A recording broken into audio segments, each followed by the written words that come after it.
So, Hare Krishna. Jai Radha Madhava Kunja Vihari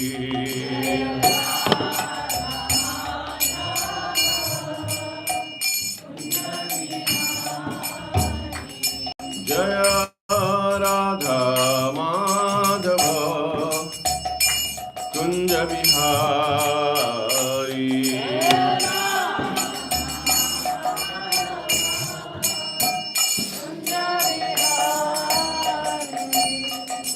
Gopi Jana Vallabha Girivaradhari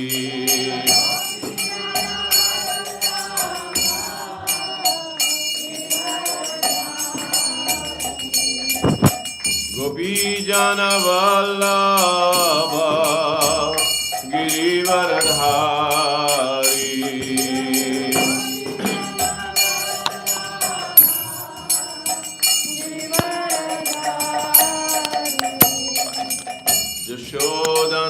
Yashodanandana Braja Janaranjana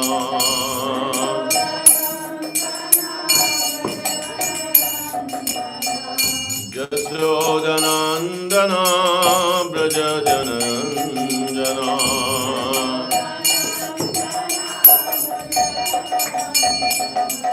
Jamuna Tira Vanachari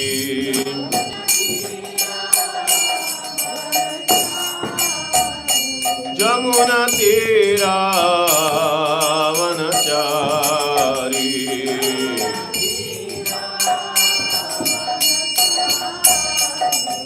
Jaya Radha Madhava Kunja Vihari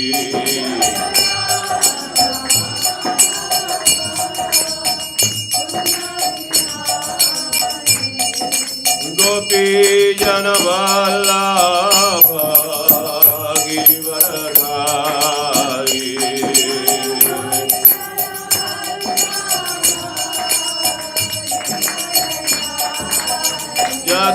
Yashodanandana Braja Janaranjana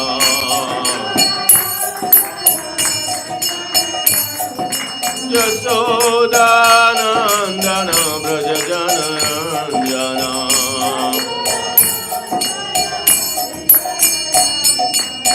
Yamuna Tira Vanachari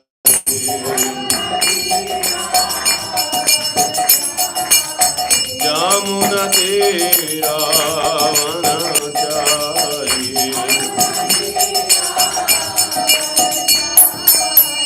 Jaya Radha Madhava Kunja Vihari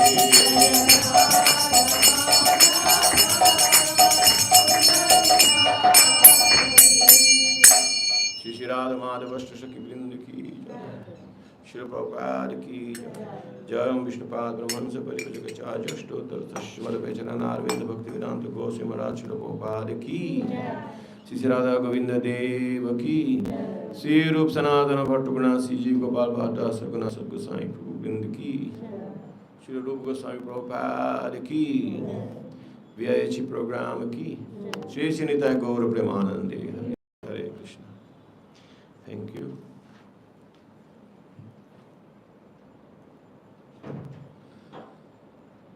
So, I'd like to thank the devotees for giving the opportunity to speak on some small topic today. So actually, it's a very big topic. The topic today is submissiveness. Hare Krishna. Om Ajnanatimidandasya Gyananjana Shalakaya Chakshurunmilitam Yena Tasmai Sri Gurave Namaha Sri Chaitanya Manobhishtam Stapitam Yena Bhutale Swayam Rupa Kadamaiham Dadati Supadandikam Vandeham Sri Guru Shri Yuta Padakamalam Sri Gurum Vaishnavanscha Sri Rupam Sagrajatam Sahagana Raghunathan Vitam Dam Sajivam Sadvaitam Savadutam Vaijana Sahitam Krishna Chaitanya Devam Sri Radha Krishna Padan Sahagana Lalita Sikishakanvitanscha Namo Vishnu Padaya Krishna Prishtaya Bhutale Srimati Bhakti Vedanta Swami Niti Namine Namaste Saraswati Deve Gauravani Pracharine Nirvishesha Shannavadi Paschatadeshatharine Jaya Sri Krishna Chaitanya Prabhu Nityananda Shri Advaita Gadadhara Sivasadi Shri Gaura Bhakta Vrinda Hare Krishna Krishna Krishna Hare Hare Hare Rama Rama Rama Hare Hare Hare Krishna. So we start by trying to understand the simple meaning of submissiveness. And then we're going to try to see whether submissiveness, which is often misconstrued for being only for new devotees, that actually submissiveness increases up to the point of final submissiveness of Srimati Radharani to Krishna. So we have to understand that submissiveness is like a vehicle, it's like a conveyance for our sentiment for Krishna. And without submissiveness, the sense of wanting to be a devotee has no meaning. So in Western parlance, in definition of what is submissiveness, it is the fact of being willing to accept somebody else's authority and somebody else's desire, and willing to obey them without questioning, to obey them without complaint, and also to obey them in a mood of complete abnegation of oneself. So this is unheard of as something which in Western culture is unheard of as being a requirement for submissiveness, for being a devotee of Krishna. So what are the feelings of submissiveness in someone? And let us note, you can just participate. So if you have to develop the mood of being submissive, what would that require? What would that mean? It requires humility. Anyone else? Carry on. Requires Relationship, yes. requires Faith. Trust. Yes. Trust. Love, you said? Yeah. Relationship. Yes. Faith. And then? Anyone? Tolerance. Right. So actually it's like if you put all of these together, then you have a certain set of feelings that come in the heart, which is out of improved consciousness of understanding that we are, yes? Yeah, it also requires self-control, mind control, discipline, because if we can't, and the mind will naturally sometimes wander and not want to be submissive. Yes. So submissiveness actually requires so many other things. The whole character of a person. It builds, it makes a character. This is a disciple actually. A disciple means one can follow discipline. So that's the makeup of a disciple actually. We'll come to that. Hare Krishna. So we have to prostrate ourselves. We have to obey. We have to develop a sense of being dutiful. We have to develop a sense of wanting to be a servant. And it is like Mataji said, the whole consciousness of being a follower, a disciple of someone. So sometimes submission, well now let us look at the opposite. What is the opposite of of being submissive. Very good. Rebelliousness, right? If we consider why we are here in this material world, it is because of the attitude of rebelliousness. So if you take it from that point, it is much easier to sort of understand how much submissiveness is required. The reason we are in this cauldron of material existence and suffering and being pushed here and there is because of our attitude of rebelliousness. We rebelled against the authority of Krishna. We rebelled against the possibility of being loved by Krishna. And we ended up in this material creation. So if we still have some sense of rebelliousness in us, then that is counterproductive, and that is the opposite of submissiveness, right? So now, why we are here to accept submissiveness? Because the only way we can actually counter our rebellious nature is to develop submissiveness. And if we don't develop submissiveness, that means some corner of the heart, some rebellious attitude is there, some sense of what brought us here in this material world is still lingering in the back of the heart, in the consciousness, in the deep recesses of the heart. So how do we go about trying to be very, very submissive? So we will look at it in 3 stages. We will look at the first stage is when we actually want to develop our relationship in devotional life. We want to develop our relationship with our spiritual master and Krishna, and understand our sambandha, knowledge of our relationship with the Supreme Lord. That knowledge is only given to someone who is completely submissive in his approach. I'm not saying submissive completely in the consciousness fully, 100%, because it is an ongoing process of purification that brings us to the ultimate 100% submissiveness that we meant to have to be able to enter the kingdom of God. But in the beginning stages, we have to be very, very submissive. And that submissive is kind of the discipline of a disciple. And he has to develop a certain character. He has to develop a certain attitude.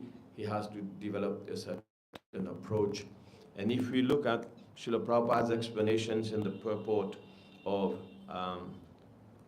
434, which is what verse?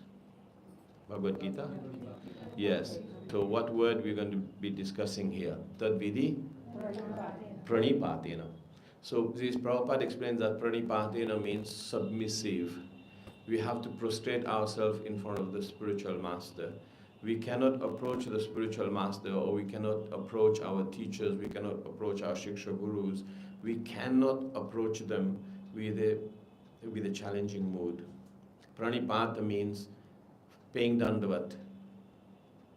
And unless we have this attitude, then even though we may be sitting in the class, we may be listening, but unless this cultivation of this consciousness, of this attitude is not in the heart, the knowledge will not descend. And Srila Prabhupada has very, very clearly explained in the purport of 434 that the disciple has to be willing to be very, very submissive. And in so many instances, we see the submissiveness of the disciple as being a pre-requirement for the knowledge of this Krishna consciousness, that the knowledge of our relationship with Krishna, the sambandha jnana, actually to come to fruition in our heart. So therefore, the Sanatana Goswami is the deity of sambandha jnana. Sanatana Goswami's deity, Radha Madan Mohan, is a deity of sambandha jnana. And the prayer goes like this: Jayatam surato pango mama manda mattir gati mat sarvasya padanghojo radha madana mohanam. And what does that mean? It means that we are actually lame. My dear Lord, I'm actually lame and I'm full of foolishness, mandamati. So he says, Glory to the all-merciful Radha and Madan Mohan. I am lame and ill-advised. Yet they are my directors and their lotus feet are everything to me. So we submit ourselves as being incapable. We submit ourselves as being lame and ill-advised, which means that we are here because of having taken the wrong turn. We're here because we rebelled. We're here because we were ill-advised. And now we want to know our relationship with the Supreme Lord. We want to know our relationship with our spiritual master. And therefore we submit ourselves.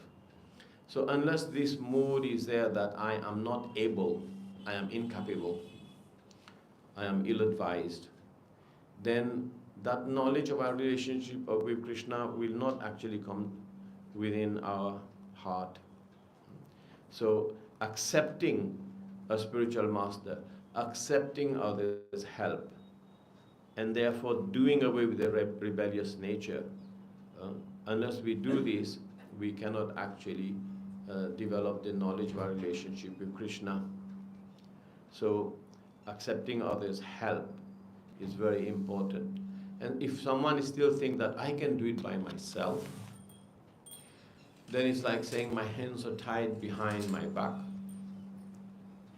My hands are tied behind my back, and I can struggle to undo it myself. It actually what happens is the knot gets tighter.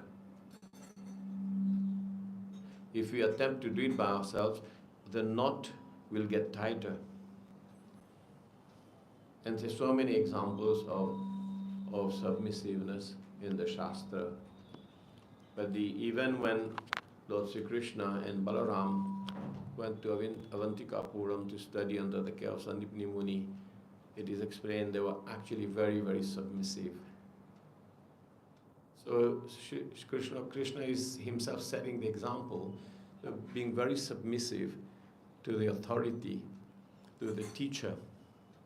And also we read the submissiveness of even a mother, such as Devahuti. In the 3rd canto, I'll just read this passage. It said, so Devahuti, although mother of Kapila Dev,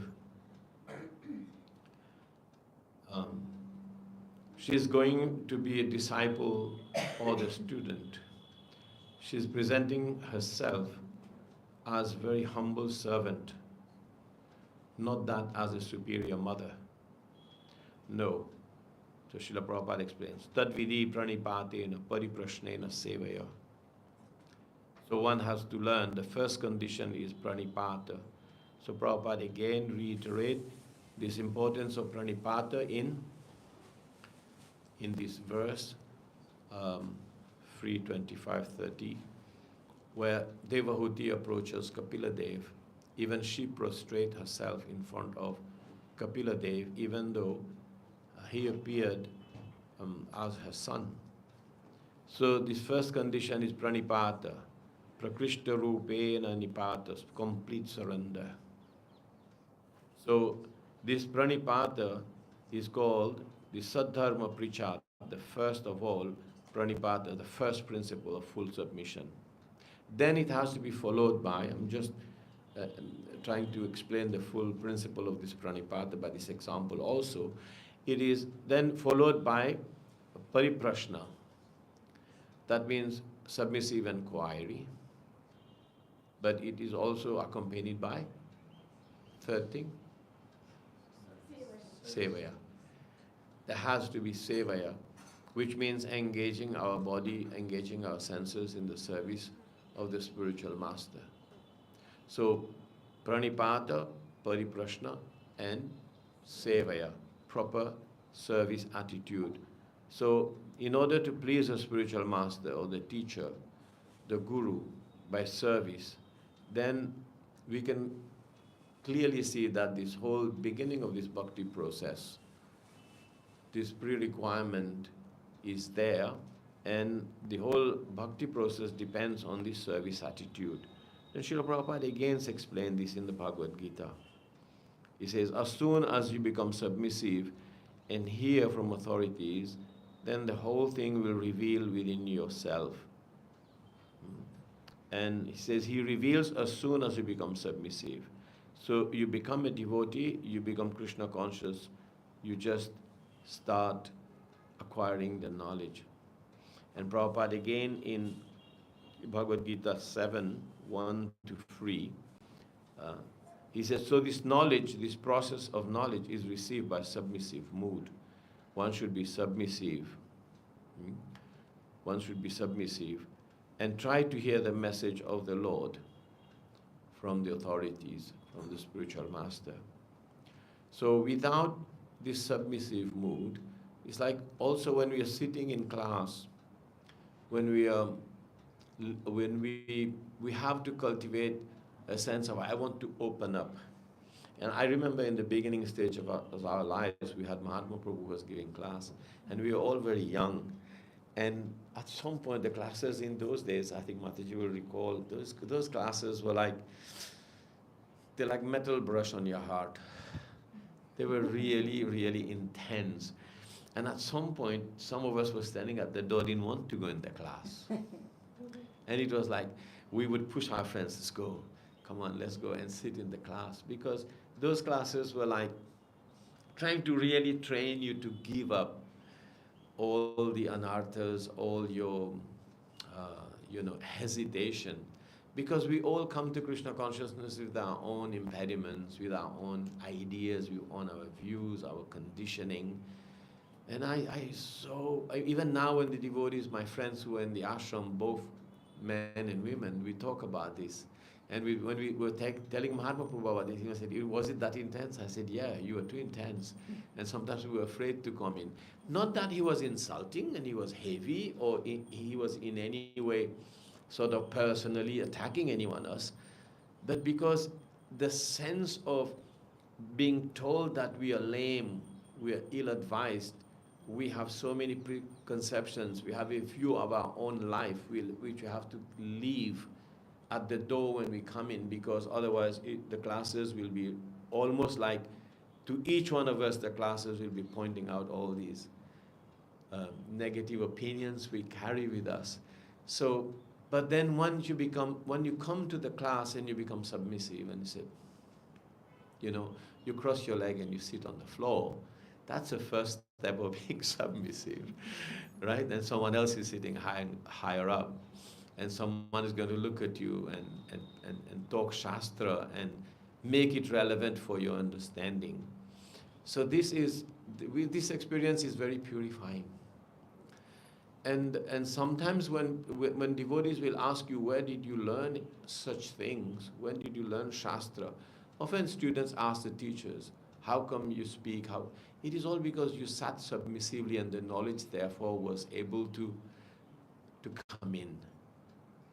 It is like gravity. Water flows from top down. So if you try to be up, then you will not fill. Right? You have to. So this submissive attitude is also something that is untried. It is untried, isn't it? It's like in the material world, we are forced to be submissive, but we become submissive, but we still keep our rebellious attitude. Yeah, okay, I had to do it, so what can I do? But in spiritual life, the whole consciousness has to change and we have to become submissive. Now, this is the beginning stages. So we think, okay, in the beginning stages, yes, but maybe devotees carry a misconception. But then when I do advance and when I can sit as a teacher, when I can be an authority, when I can tell someone what to do, then maybe I don't have to be submissive. No, the second stage is where we are practicing Krishna consciousness. We are practicing our different angas of devotional service. Then what do you think that at this stage, what do you feel at this stage that the submissiveness requirement is less or more? It's more. It's a lot more. Because now you have to interact with your friends. Because the initial stages as a Kanishta devotee, sometimes it's easy to submit to someone who is a high authority, to submit to someone who is your guru, or to submit to Krishna. You come and willingly do it in front of the altar. right?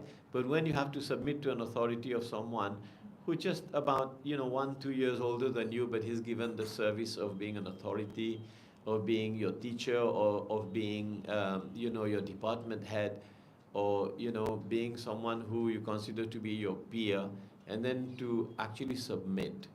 So that sense of submitting, that sense of submissiveness in service, right, is actually an indication of someone actually moving on to becoming more than just a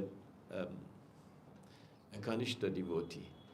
Because to have faith, to surrender to the spiritual master, and to have faith and to surrender to to Krishna, it's not too difficult, because you get that very intense reciprocation.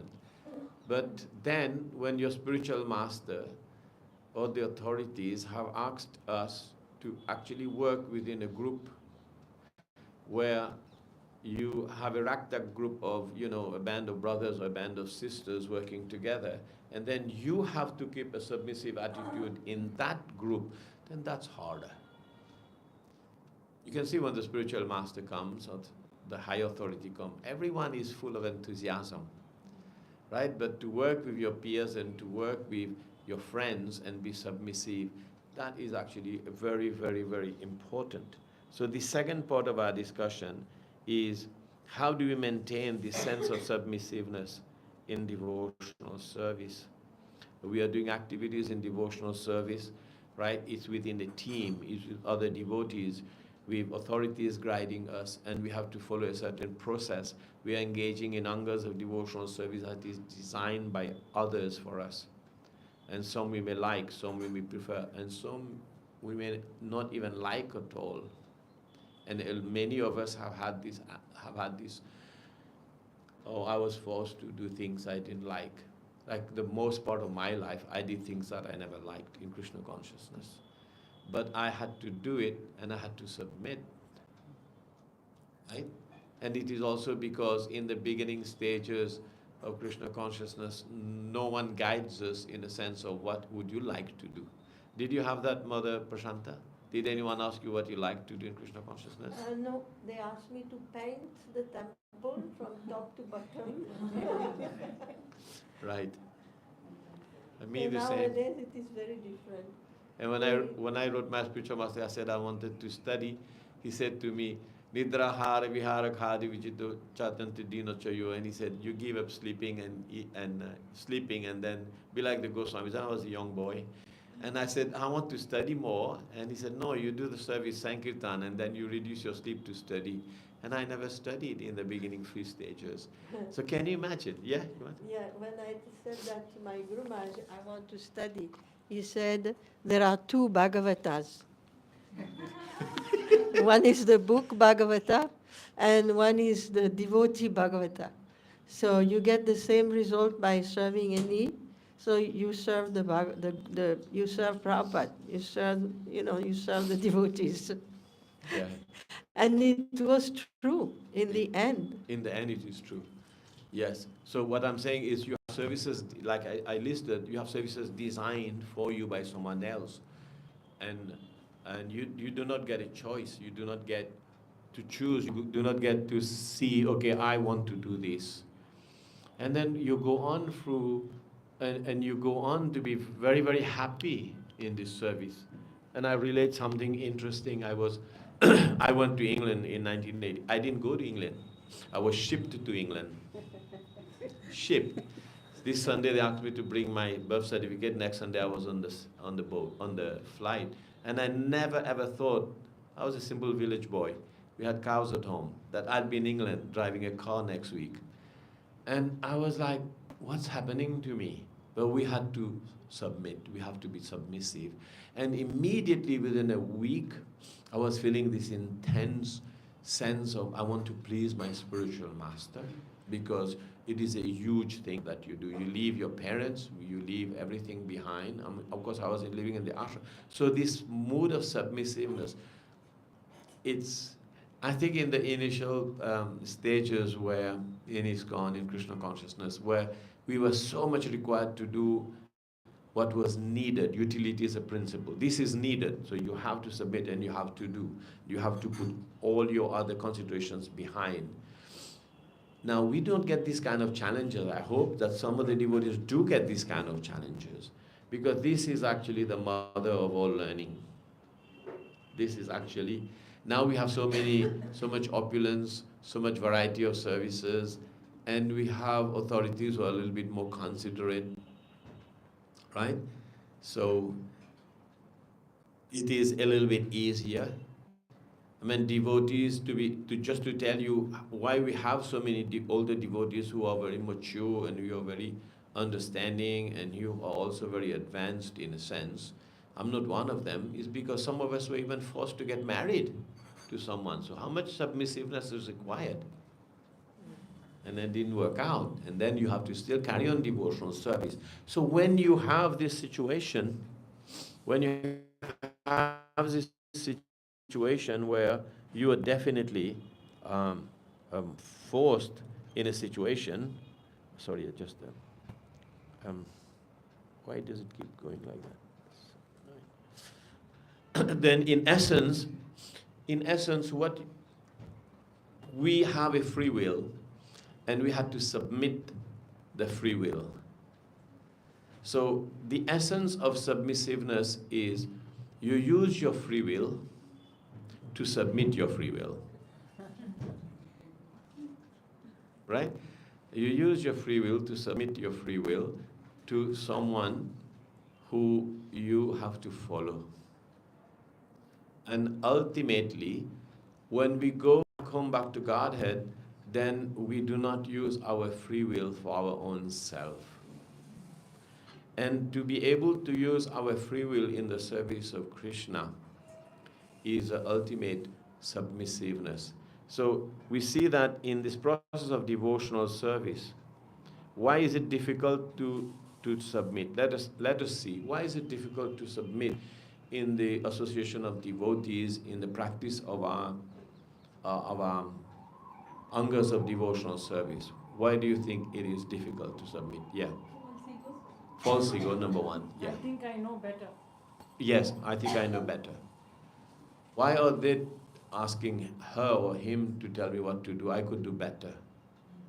And then anything else? Finding fault in the... Finding fault.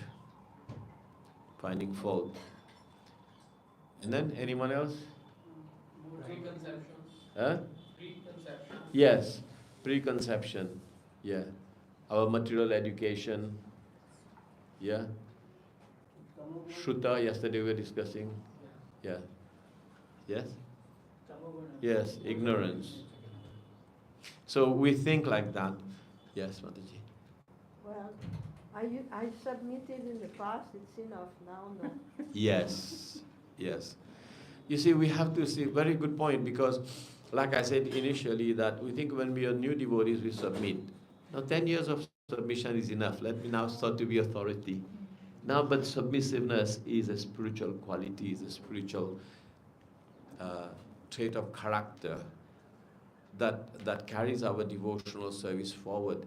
So those who are submissive in groups, those who are submissive in the association of devotees, those who are willing to get up and serve without being asked, and those who are willing to serve others and develop, reciprocal relationship with each other, actually starts to develop madhyama qualities. Right? So what are madhyama qualities? Madhyama qualities are you're kind to those who are a little bit less than you, and you develop friendship and reciprocate love with your equals, and you also subordinate to the superiors. Right? In the initial stages, you're subordinate to the superiors, but you don't have a sense of appreciating others in the Kanishta stage. And then also one of the requirement is in the Madhyama platform of submissiveness is you will receive adversity from those who are not of the same opinion as practicing devotees. That means that who are in the material world. But how do you react to them? You have to be completely neutral. You have to be completely unbothered about them. Now also, we will see that you will get a lot of reversals. Now when you are in Krishna consciousness, right, when you start to get reversals, then this is where our submissiveness is really, really tested, isn't it?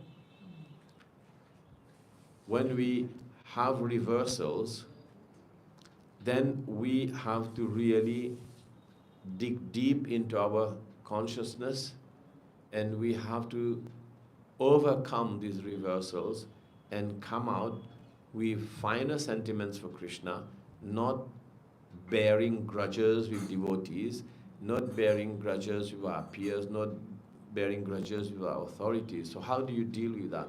Let us look at some examples of reversals and where the devotee came out with flying colors because of his submissiveness.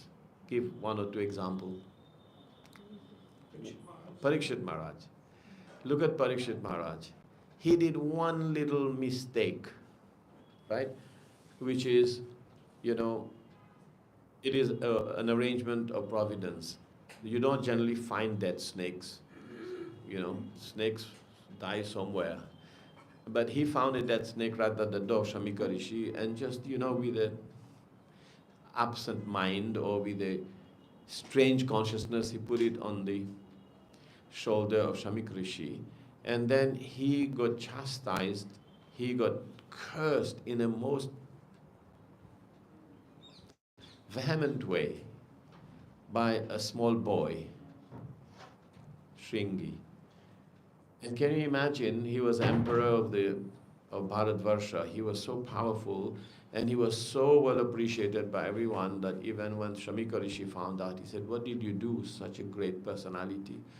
And even if a king does some mistakes, because in the performance of his duty, it's not considered such a big thing. Now you cursed him to death. But immediately after, when Parikshit Maharaj left the hermitage, he started repenting. He started feeling like, what did I do? How did I come to do this? And then he submitted himself to Krishna completely. He felt like maybe the whole world should fall on my head, in a sense. Make my kingdom, all my opulence be taken away. Now this is Dhanya Bodhika. This is real submissiveness. And also we look at another example which we are studying now in Bhakti Vaibhava. Kunti Devi. Yeah? Kunti Devi became so submissive to Krishna when she saw how he was helping her all along, helping her children. And then she approached Lord Krishna, who is, in a sense, her nephew. Had the same kind of relationship with Devahuti and Kapila Dev, Kunti Devi and Sri Krishna. And she submit herself. You're the Supreme Lord, you're within, you're without. So that submissiveness, that mood of utter submissiveness we saw in the character of Kunti Devi also. So when someone develops a submissive attitude within service, then one is very quick to assist. One is very quick to take whatever service is allocated. And when do you actually take up a service that you're allocated with humility and submission is when you have left all your other ideas at the door. But if you come in with your other ideas in your heart, in your mind, in your consciousness, then immediately as someone is going to tell you to do this, then you will say, why? I thought maybe I should be doing this. So you have to be happy. You have to be happy to be in a situation where in your seva relationships you have to be agreeable, and you have to also at the same time be proactive. You have to also be able to express your feelings, express your desires, but in a submissive way, and not be regressive, not be aggressive, not be in a mood of complete ignorance and just. But the other thing also is acquiescence. Like you accept to want to be submissive, but you don't give up your preconception. You know what is acquiescence means? Means externally, yeah, okay, I'll do it. But inside, you are not undergoing the process of purification and removing your own personal desires, putting them aside, and filling in your heart with the instructions of the guru or the authority. Right? So in what you're doing is you're keeping your desires in the recesses of the heart, and you're not letting the order and the order of the spiritual master or the service to actually come in and remove the anarthas, the misconceptions, the wrong advice that we've carried for years. So sometimes we can acquiesce, but we do not submit. Huh? Acquiescence, like you accept externally. So difference between accepting externally and showing that yeah, I'm doing everything that I'm told, but internally you're not going this mood of submissiveness, right? So therefore the sense of rebelliousness stays, and therefore you become an asat devotee. You know, like Krishna says in the Srimad Bhagavatam, like for the honest soul, for the honest devotee, he becomes purified in the process of hearing, in the process of chanting, in the process of devotional service. But if you're not honest with yourself, and therefore this submissiveness goes deep to create a certain sense of honesty for yourself, to yourself. Because that no one can know. The spiritual master will dig it out, he will figure it out. But in front of the mirror, when you're looking at yourself, then you have to know, did I actually fully submit and accept the directions of the Supreme Lord and the instructions of Shastra and Guru, or I'm just doing it as a procedure? No? Sometimes I'm doing it just as a procedure. And it takes a long time. And when do you actually start to submit is when you start to feel the reciprocation of Krishna. Then that is the sweetness. When you start to get the sweet rice, then you think, oh, Krishna is nice. Krishna is really nice. Let me submit more. So, like you said, when you have the relationship developing, when you have the love in the heart, then you have the trust. Then you are able to submit ourselves, when we are able to submit ourselves more. Isn't it? So let us look at, I don't know how much time we have. Up to 9 o'clock, I mean, you can leave some time for questions. For questions, yeah. So we see in reversals, in situations that the subject was complaining, right? Like Arjuna also. Arjuna, he was in front of Krishna and in the midst of the two armies. You know, he went with a whole first chapter, the second part of the whole chapter, he's complaining in a way. You know, he's saying, I'm not going to, you know, I have so many reasons not to involve in this war that you are encouraging me to. But then finally he submitted himself. Arjuna submitted himself to Krishna. So in deep reversals, once I was traveling with my senior friend, Arjuna Prabhu, and it was about maybe 20 years ago. And I remember the exact place, the car I was driving and where he was sitting, and I asked him, and he said, what is the most beautiful verse that you carry in your heart from Srimad Bhagavatam? And he said this, Tatte nukampam susamikshamano bhunjane vatmam kritam vipakam ridvak vibhubhir vidadan namaste jivedo yo mukti pade sodayam. You know that verse? So it says, my dear Lord, one who earnestly waits for you to bestow your causeless mercy upon him, all the while patiently suffering the reactions of his past misdeeds and offering you respectful obeisances within his heart, words and body, is surely eligible for liberation, for it has become his rightful claim. So when you have reversals, when you are suffering, when we are being cast aside, when we are being neglected, and when material nature is still laws of nature is still causing us trouble in our body, causing us troubles in our environment, troubles are coming because of other people's doings, then what do we do? Tattenu kampam. You have to prostrate in front of the Supreme Lord. You have to prostrate in front of the authority.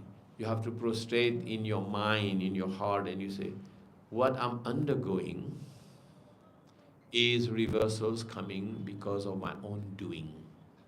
And even though in your material analysis and understanding, it may not look like this. It may not look like this. And it may seem like, no, there is an explanation for why I'm undergoing this. But submissiveness means, no, it is my own wrongdoing. I may know, I may not know. I do not want to analyze, I do not want to, intellectualize it.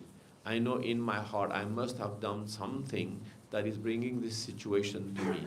So what do? We keep on performing our devotional service, and we keep on paying obeisances to Krishna, paying obeisances to the devotees, and accepting everything is my own wrongdoing. And we've Ritvad Vividaran Namaste, which means that we've everything that we have at our command, right? We carry on doing our seva, we carrying on being submissive. And for such a devotee, right? For such a devotee, the spiritual world becomes his heritage. Like you inherit a place in Krishna Dham, in Goloka Dham. So when he said that to me, I never forgot, and I still carry that image in my heart, in my mind. So when you ask these and you get such beautiful instructions, then you really realize that devotional life in the practice of Krishna consciousness, your friends, your association, your equals, your superiors, your juniors, they're all important part of the environment of devotional service where you can effectively practice this principle of submissiveness. And now if you go even higher in that consciousness, then you get these reversals, you tend to submit, you have submissiveness in your heart.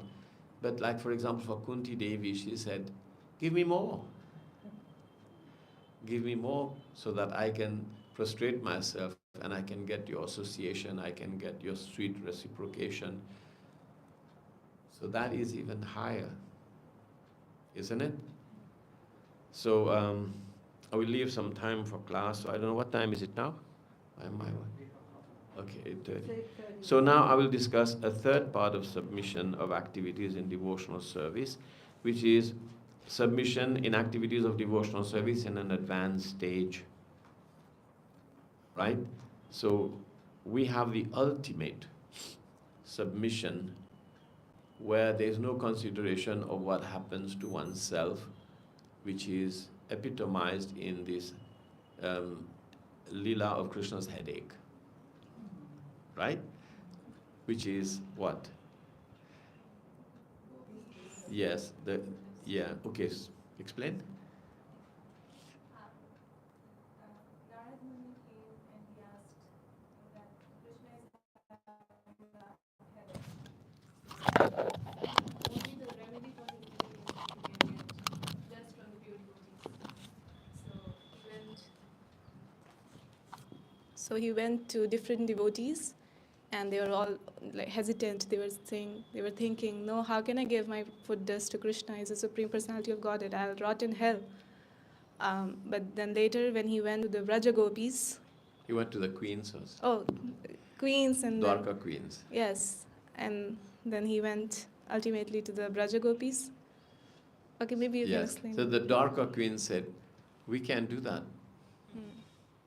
No, we'll go to hell. And what did the gopis say? It doesn't matter if you go to hell. Right?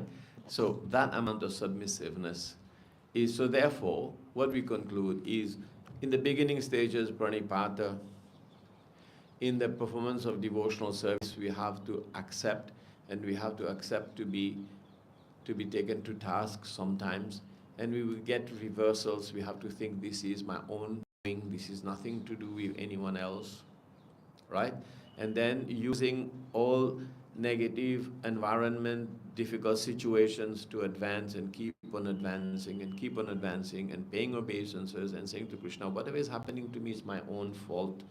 This is utter submission.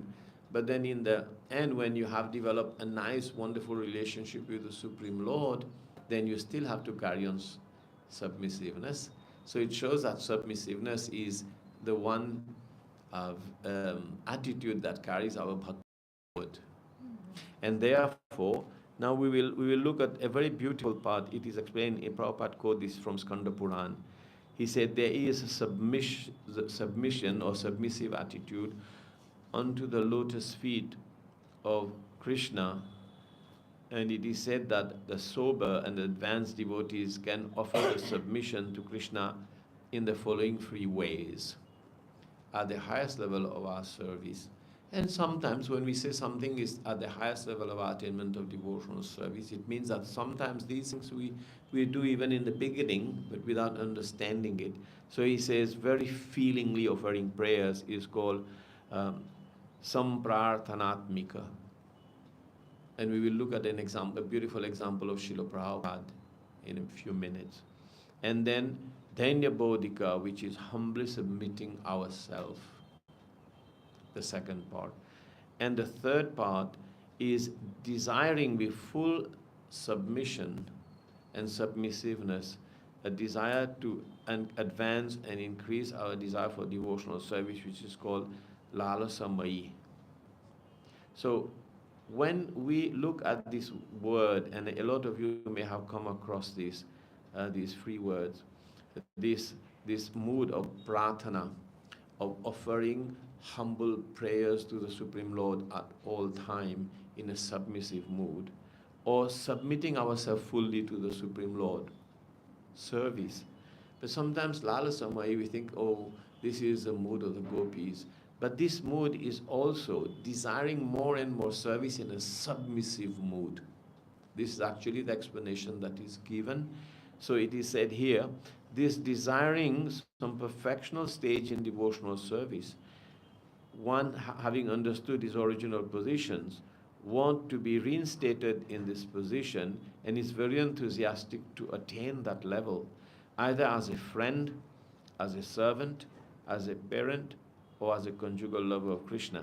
That means that once our sthayi bhava, our rasa with Supreme Lord is established, submissiveness increases more and more. So at any point now, if we stop submissiveness, that means that we are taking the slip road, the exit at such and such junction of the motorway. We should not. We should keep going. We should keep going and develop this sense of submissiveness. And it is, and sometimes what happens when you see all the devotees, you may think that they, I will reach there and I will not submit.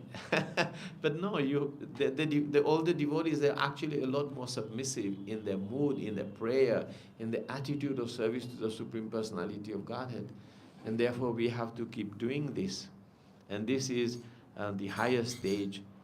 And I will now quote a very beautiful thing. I wish we could sing this. The shining and almost, we should say, recent example of Srila Prabhupada, of submissiveness in a perfectional stage. And this is something that's very close to my heart, is when Srila Prabhupada was sitting in Jaladuta on the 16th of September 1965 in Boston Harbor, when the ship had docked in the pier, and he's come out and he's just walked and he looked at everything that was happening in America, and he went in and he wrote. What did he write? He wrote two things. Prayers to the lotus feet of Krishna, Krishna Tava Punya VIHE, and then he wrote Markine Bhagavad Dharma. No? I do not know why you have Robert here. Yes. Yes. Yes. So, yeah, I have it here. Yeah. Yeah. Yeah, we're on the same wavelength. You're ahead of me. That's okay. So let us read this prayer. If you can sing it, it would be so nice. Okay. So you repeat after me. Atache neche Prabhu katabali bare. Atacha necho Prabhu katabali bare. Jeto mara icha Prabhu koroi bare. Jeto mara icha Prabhu koroi bare. Akhila jagat guru bachana se amar. Akhila jagat guru bachana se amar. Alankrita kari bara kamata tumar. Alankrita kari bara kamata tumar. Taba kripa le mor kata shudha habe. Taba kripa le mor katha shudha habe. Suniya shabara shokha dukha je guchibe. Tam atabara shokha dukha se guchibe. Aniya cho jadi Prabhu amare na chate. Aniya cho jadi Prabhu amare na chate. Na chao Prabhu, na chao se mate. Na chao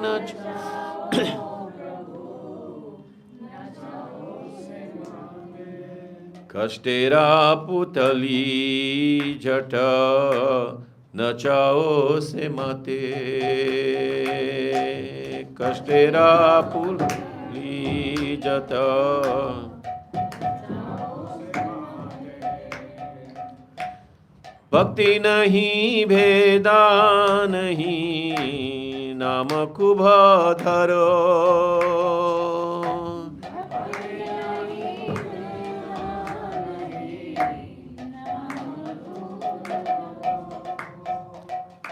Bhakti Vedanta Nama Be Shartaka Karo. Bhakti Vedanta.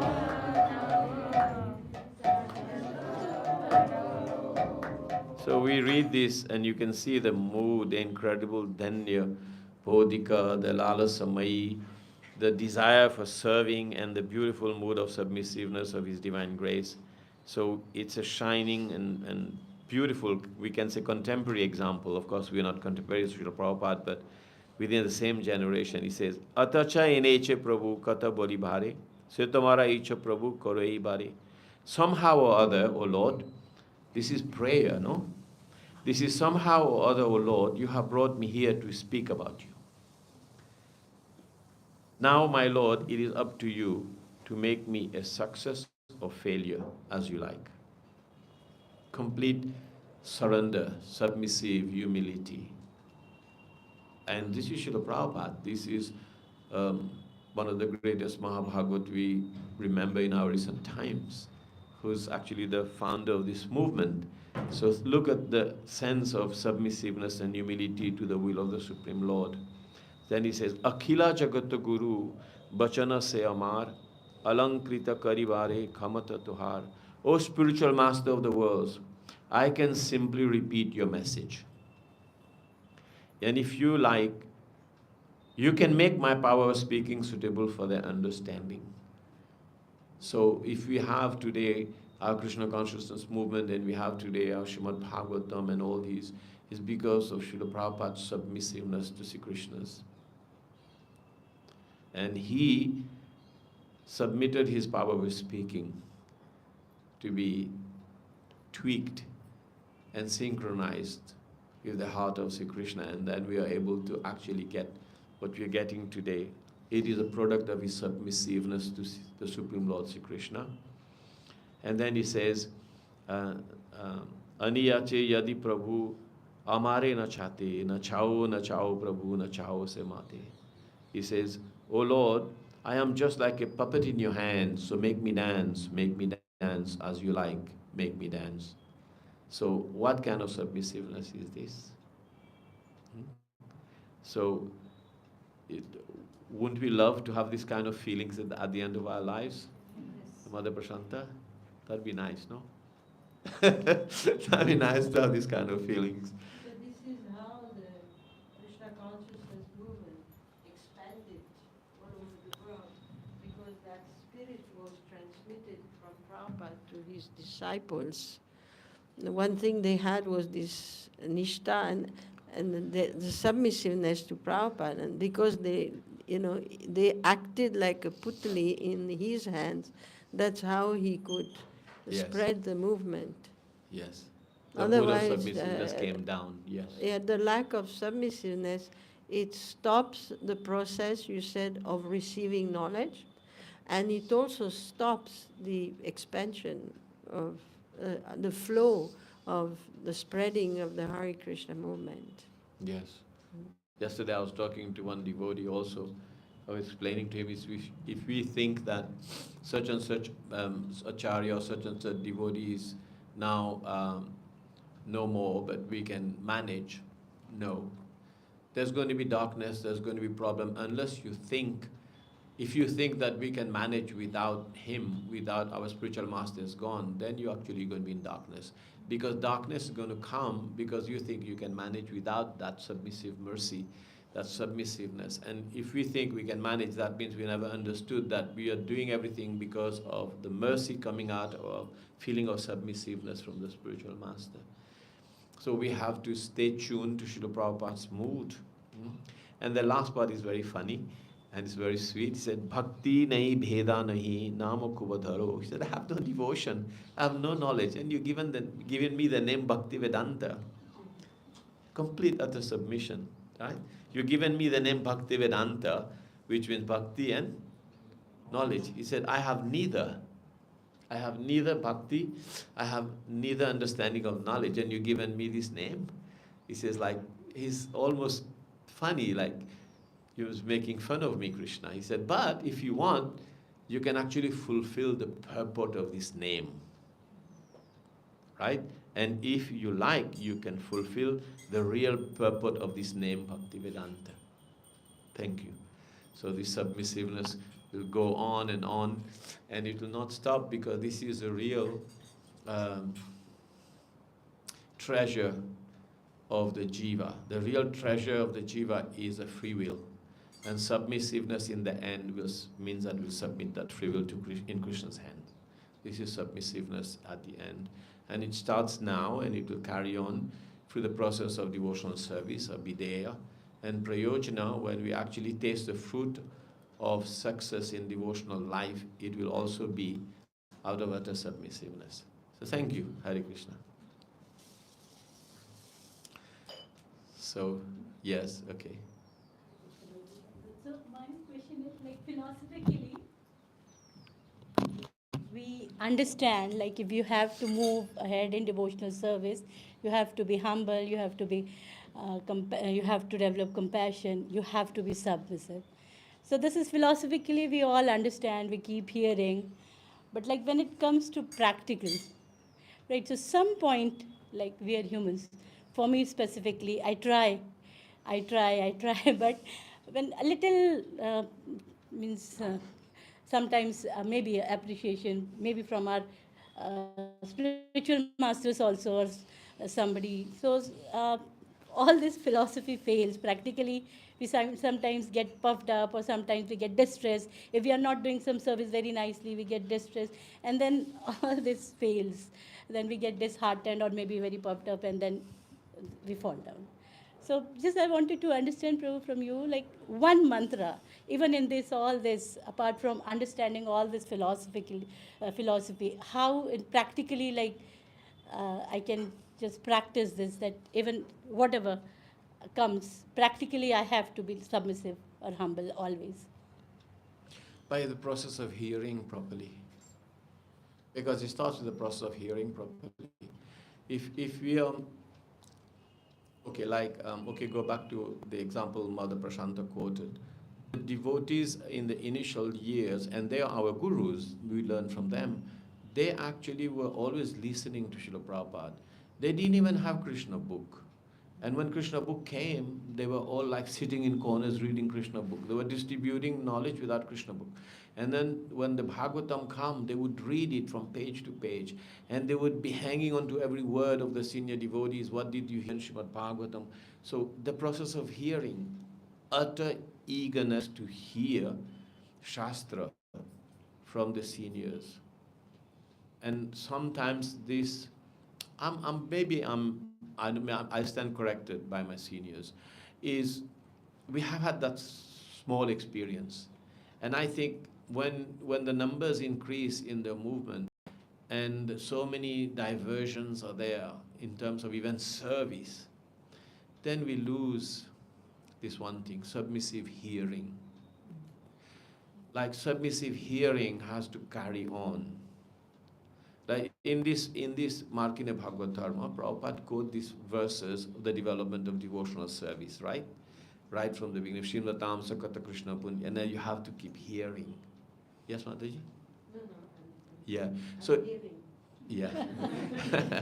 So you have to keep hearing. And because the process is hearing, Shravanam Kirtanam Vishnu Smaranam, right? But then if you look at the advancement in devotional service, you will see Adoshada Sadhu Sangha Bhajana Kriya, right? But what stops to coming to Nishtha is Anishtita Bhakti, and Anishtita Bhakti, which means up and down, spike and then sometimes low, is coming because of anarthas. So the process of moving from Anishtita Bhakti to Nishtha Bhakti, which means the process of Bhajana Kriya, it goes from Anishtita Bhakti to Nishtha, is the whole long period of time in our lives. Practically, that was the case for Bharat Maharaj. And he had some offenses that was left unattended up to the point where it brought him down to another. So this is happening to us all the time, the anarthas in their heart, the impediments in their heart.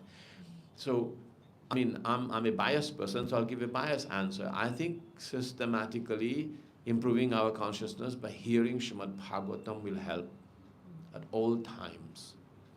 And hearing Shastra at all times. And if we do not, you see the 5 main angas of devotional service are there.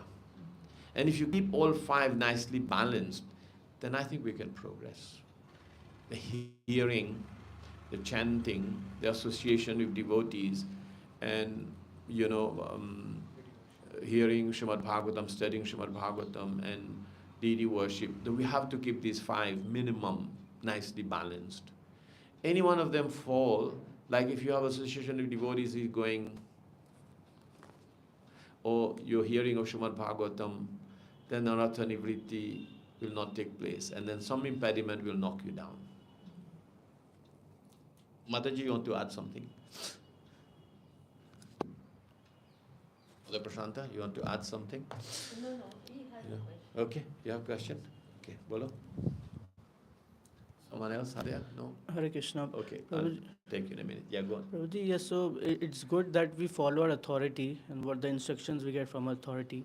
But sometimes I've seen that in our personal life decisions, sometimes we get some instruction from our authority. Then there is an intuition, an inner voice that says something else.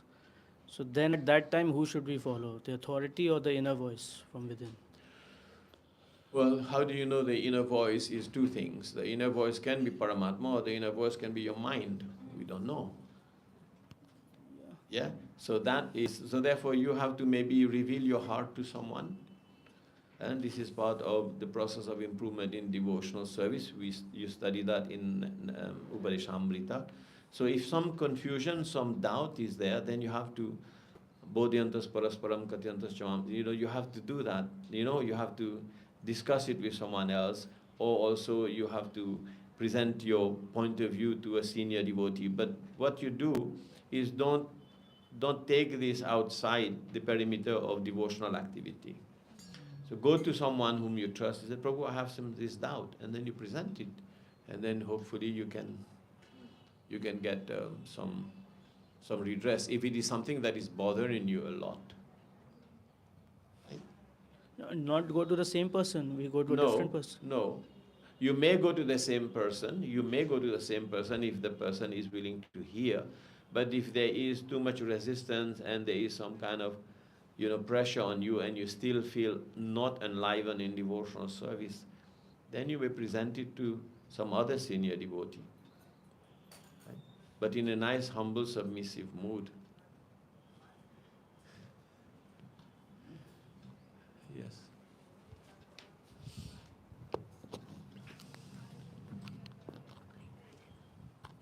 Hey Krishna Prabhuji, thanks for the class. My question is that you told that, like just recently, that when you made a sentence that when we reach there, so there is like we won't submit. So this misunderstanding is there because now at present our stages are we know ourselves as eternal servant. We still don't know our rasa and all. But you told that when we reach there also still there is service mood. So how to understand this clearly? Okay, because what is when someone achieve love of God, what do you get?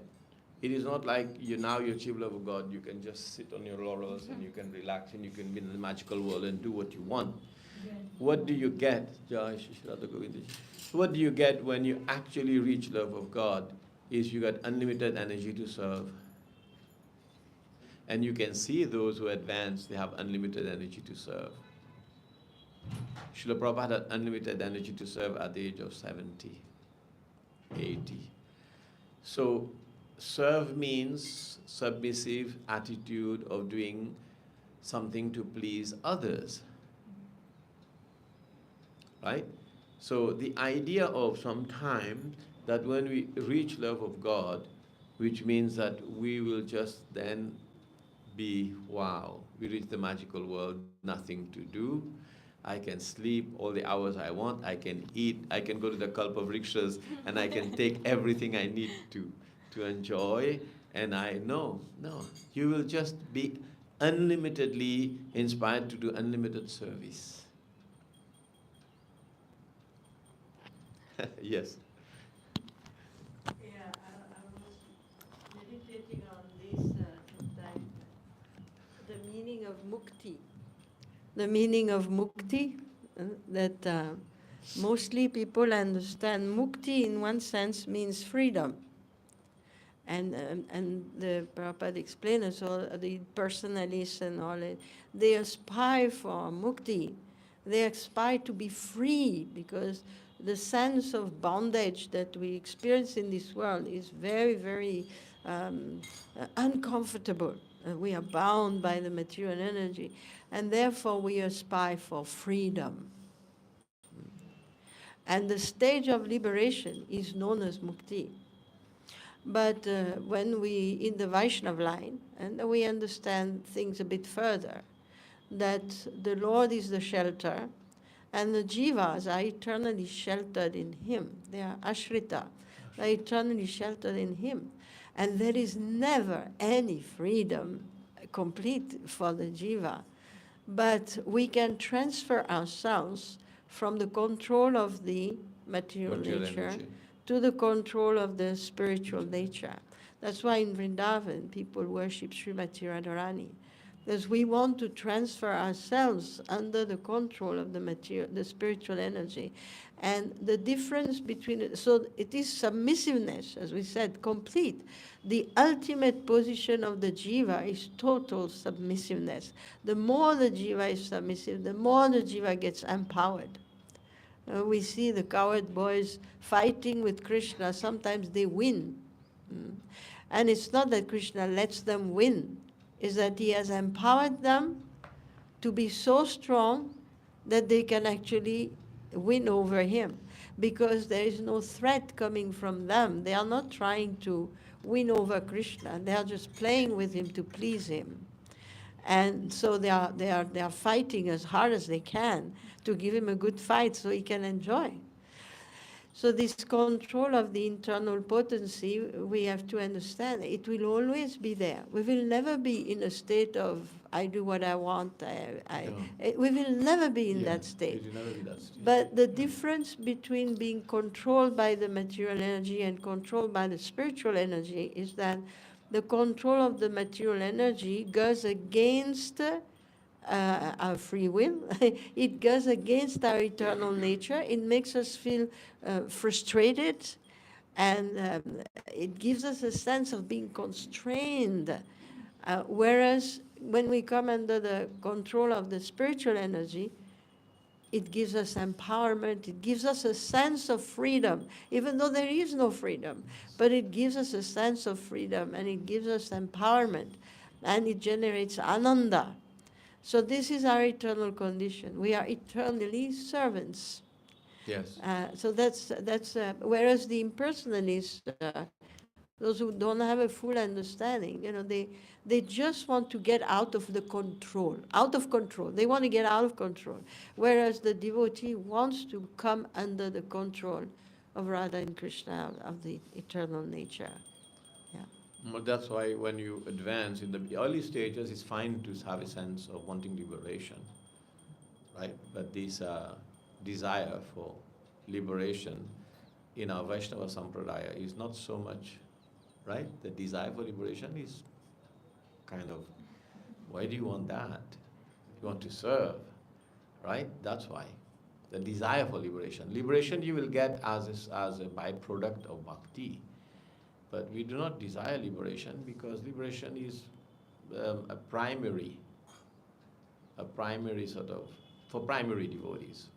Prabhupada said that liberation is for me. Yeah. It's selfish.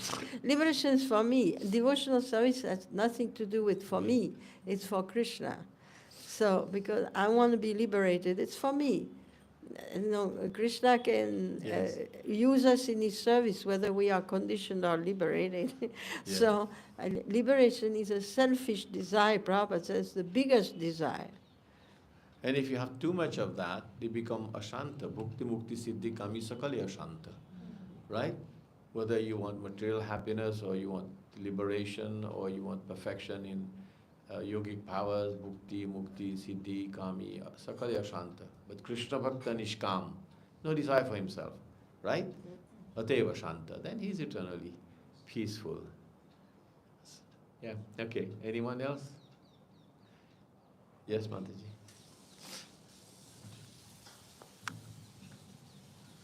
Hare Krishna, Prabhuji. We, at the beginning of the class, discussed about the reasons why we hesitate to surrender, because of our false ego, finding fault in the superior. One more thing that comes to my mind is fear of getting exploited, micromanaged, and also maybe bullied at some point of time. So how to get over that fear? Yes, this is because you do not feel the existence of love and trust. When there is not a display of proper love and trust, then fear in the conditioned jiva is almost permanent. It is always there. You fear. Because like I said, this is untested territory. But if you do submit yourself fully, then what is the first things you get is you get Krishna's protection, you get auspiciousness, right? The first 2 leaves of devotional service, the first 2 leaves of the creeper of devotional service is auspiciousness, and Krishnagni, which means the removal of suffering. So do you have a sense of freedom? When you are suffering, you have fear and you have pain, then you have the fear goes the other way, the fear increases the suffering then increases the fear, right? But if you're practicing properly, you will get that relief. You will get that relief. If you're practicing properly, Krishna will take care of you because there'll be auspiciousness and there'll be ending of the aspects of suffering in the beginning stages. Yes?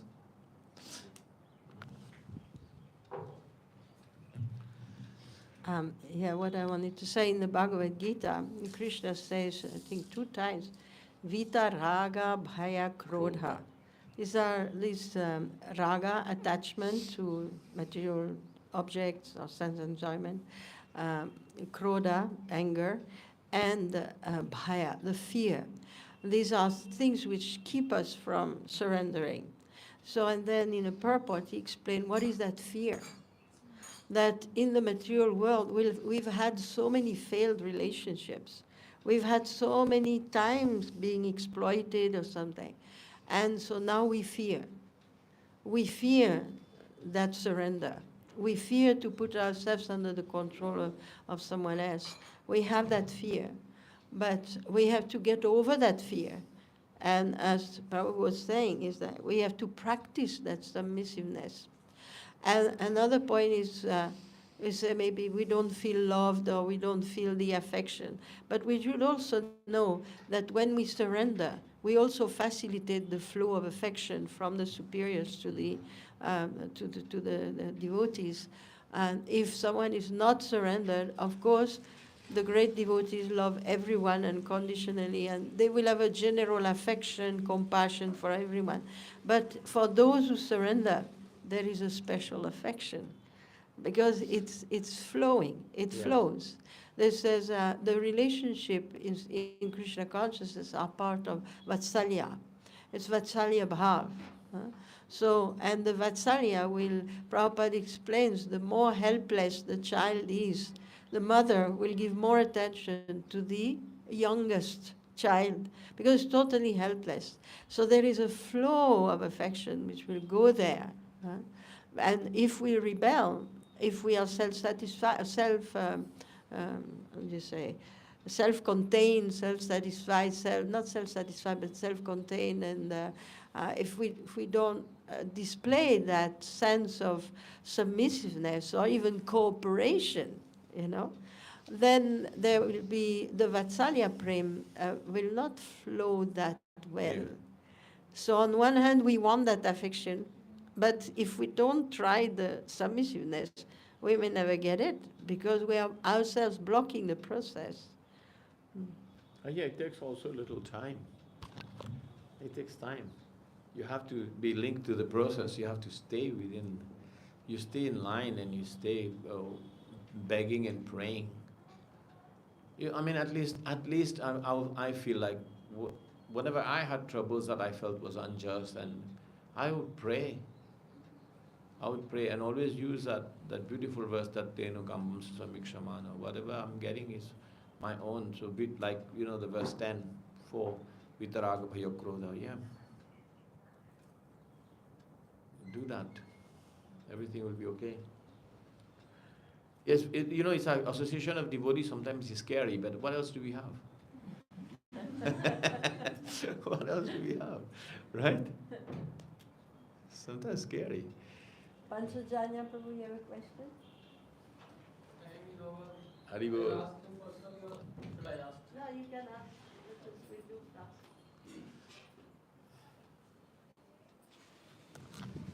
Hare Krishna Prabhuji, thank you so much. There's one math that you always ask when the class is finished. She will ask. Pandita Mati. Yeah, go on. Yeah, so Prabhuji, actually you told we have to be, it is very easy to submit to the seniors, Guru Maharaj or senior God brothers, senior authorities. But when it comes to equals or maybe sometimes juniors, when they are in superior position than you in the management, and at the same time they were not so matlab, they are not following Vaishnava etiquettes properly while doing all those managerial works. So at that time it becomes really tough. With the seniors, you mean? Yeah, it becomes really tough to submit to those authorities. They are authorities, but they are not in matlab, proper Vaishnava mood and all. Then we knows about everything. Then how to submit at that time also, because they are authorities, they are managers. Although they are not superior or spiritual authorities, but we are in an organization and it becomes too much complicated. Because if you are in an outside organization, if you have some post or position, so you can use it. But even in ISKCON, if you have some position, you have to be very humble, you have to be very submit, and other person is not doing properly means behavior, then how to do it is so tough sometimes. Yes, this, like I said, it's a challenge to be in the association of devotees, but it is required. Now, how do you cope with that? When you know that it feels unjust, it feels unfair, it feels like, why am I submitting? This person is not behaving properly. But we have to move out of this consciousness. You can see also, it's not like when you see the older devotees, they've come up and they are maintaining a certain standard of Krishna consciousness that they've not gone through it. But this is a fire of purification, Prabhu. I'm sorry to say it like that. I don't know what Shastric injunction I can give you, but if you are with your equals, then you always have a competitive mood, right? But with the seniors, when they are not behaving properly and then you still have to submit, then you have to think of your own advancement is part of your own advancement. And when you're hearing and you're chanting properly and you're getting the nectar from the hearing process, then I think you can manage, because we've all been through that. This is a fire purification, I personally feel. If there's some sastric adjustment, is whatever I'm suffering, whatever injustice I'm feeling is tattenu kambam, right? And I will just submit and I will carry on. And in the long run, you will see that it works. It works. But each time you want to tweak your mind to adjust to something, then you'll become a mental case. The best is, you'll become a mental case. Then you will always have some issue. Krishna will send you all these different things. Just actually develop the mood of submissive hearing, the submissive application of, the mind and senses into the service of Krishna. You want to add something to that?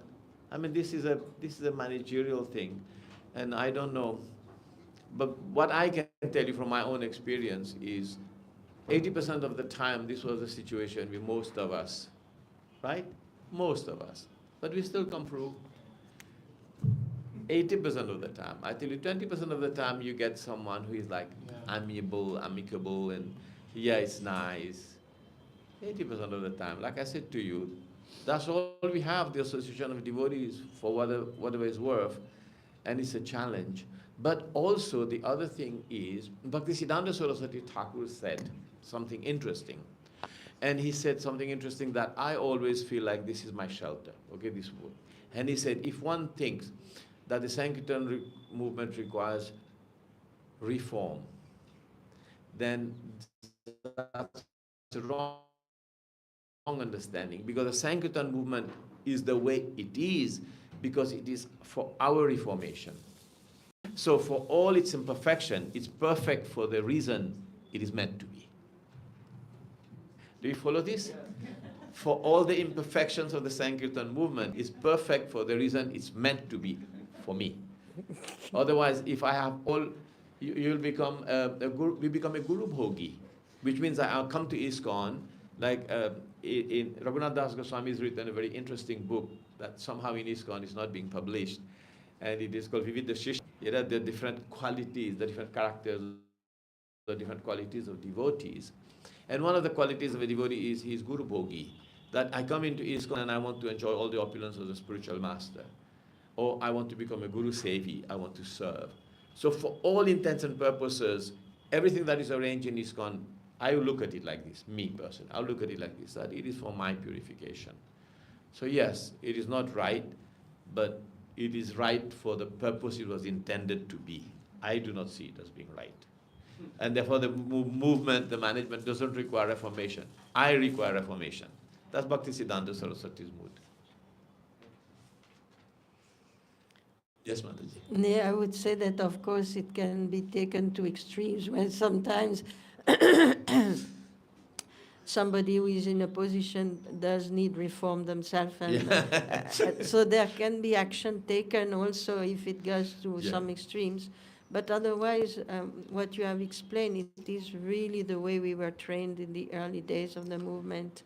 And I remember going to my temple president as a very new devotee. I was maybe, I don't know, 6 months, 1 year in the ashram. And of course, in the ashram, not everything is perfect, right? There were many things that the devotees were doing that I couldn't tolerate. And so one day I had a fight with somebody in the ashram. A fight means like, I reacted a little overboard. And so there was a mess in the ashram. The whole cupboard was thrown out and different things happened. So I was called by the temple president and asked me what's wrong. And then I told him that the devotees, every day I'm hearing the Bhagavatam class and we hear about the devotees and the nice qualities of the devotees, and the ones in the ashram, It's in the books, not in practice. They're not like that. They're not like that. I said, they are really not good association for me. That's what I said. They're not good association for me. And he was a very stoic type of man, very calm, but he looked at me so firmly. I was expecting some pity, some understanding, some, yes, we are going to look into it, type of thing. Instead of that, he said, who do you think you are to deserve good association? And I was like, I became frozen, because he just said this. He had this, very cold, in one sense, blue eyes. He was a Britisher. He said, who do you think you are to deserve good association?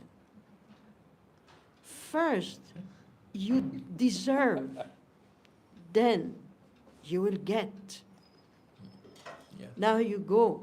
If you think they're not doing things properly, then you be the example and you teach them. But not just by speaking, you teach them by doing. And for me, this was like a life instruction. It completely smashed my ego, my everything. It was just smashed because I was self-centered. That is the problem. Like, I was self-centered. And I took it in a different way, and this sense of deserving, I should be treated properly, I should get this, I should get that, I should get this, I should get that. This has to be smashed. It doesn't work in Krishna consciousness. We would be grateful for each and every grain of rice that falls in our plate. Whatever it is, this is the actual making of a real devotee. So of course we are not that kind of devotee, so that's why we find difficulty, I remember when I was in the ashram, I was finding great difficulty to the point that at some point it took me several attempts to actually stay. The first time I stayed 8 days and ran away for 2 months. Then I came back and I stayed 2 months, and then I ran away for another 2 months. And after that, I understood. I'm going back to the temple, and this time I will stay there. No matter what the people are, how they are, but the temple and outside is 2 different places. Yes. And so we have to submit. We have to submit to many things in Krishna consciousness. And we have to always, when these difficulties come, we always have to go back. What is my purpose? Yes, well, more important. What is my purpose in coming here? And what is my purpose? And also, as we grow as seniors, and we encounter juniors who are sometimes on top of our head,